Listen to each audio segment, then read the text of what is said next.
আজকে সোমবার বাজারে গেছিলাম, বাজার থেকে নিয়ে আসলাম মাংস আর মাছ।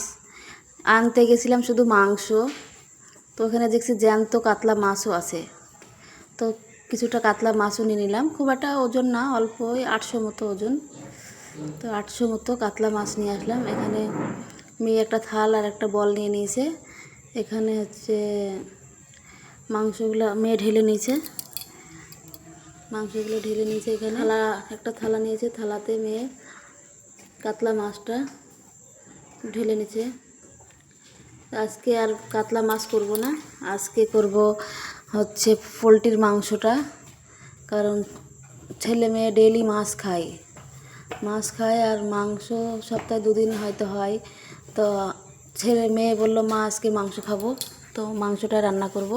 আর কাতলা মাছগুলো ভালো করে ধুয়ে পরিষ্কার করে কালকে কাতলা মাছগুলো করব, আজকে আর করব না। কাতলা মাছের মাথাগুলো দিয়ে মুগের ডাল করব, আর হচ্ছে মাছগুলো দিয়ে দই কাতলা করব কালকে, আজকে নয়।